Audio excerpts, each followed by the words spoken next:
Today I'm going to be showing you how to do the knit stitch. My name's Amanda, I'm an average knitter, and I like talking about things that I've made, things that I'm making and want to make, as well as tips and tricks that have helped me improve my knitting along the way.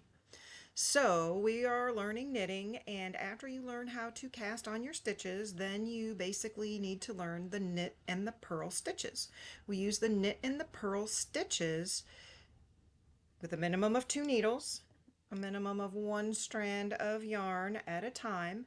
And what knitting is it is a series of loops that you are connecting together to make fabric in different sizes and different drapiness and for different functions. So for example, here's a little thing that I made. I call this a mug rug. It's basically a coaster for your coffee, for your drink, whatever, and it has nice function.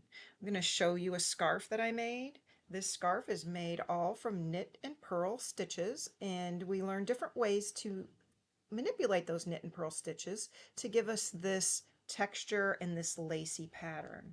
The same thing with my top, learning how to cast on and manipulate the knit and purl stitches to make a beautiful functional garment.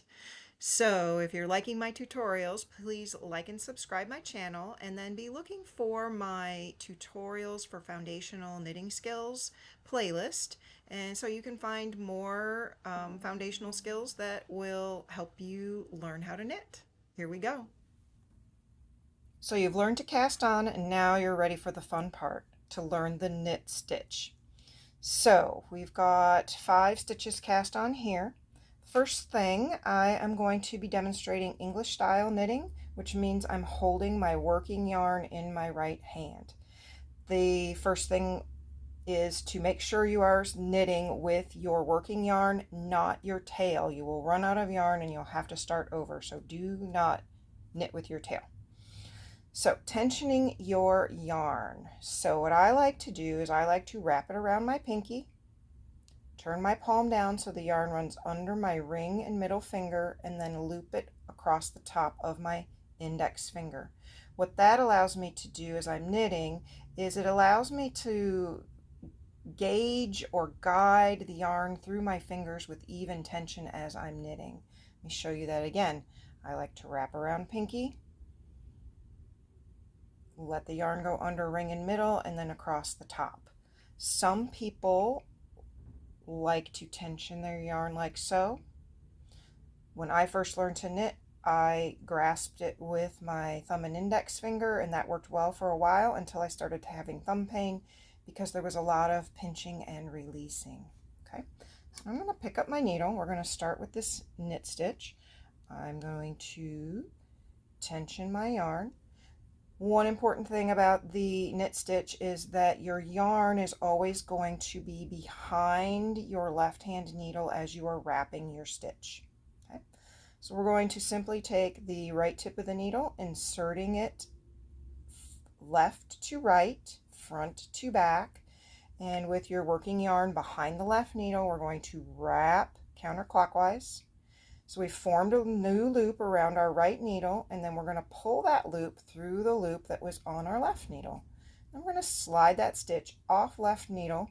Now we have our first knit stitch on our right hand needle. Again, left to right, front to back, wrapping behind the left needle, counterclockwise, pulling that loop that we just made on the right tip of the needle through the loop on the left tip of the needle, and slide it off.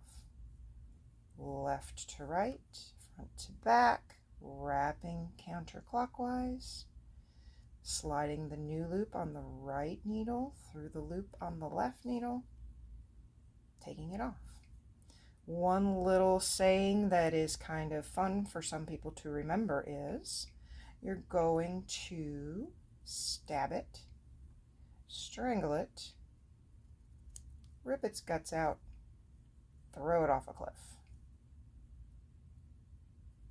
Stab it, strangle it, rip its guts out, throw it off a cliff.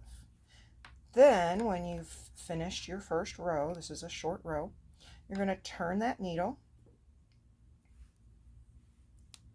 pull the needle with the live stitches in that left hand, and you will retension the yarn in your right hand the way you like to,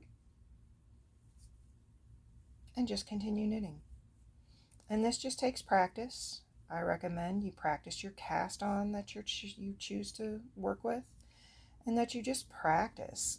Cast on a small amount of stitches and just practice. So there you have, you've learned the knit stitch. Practice it. Check out my tutorials for knitting foundation skills. Like and subscribe to my channel, and I'll see you in the next one.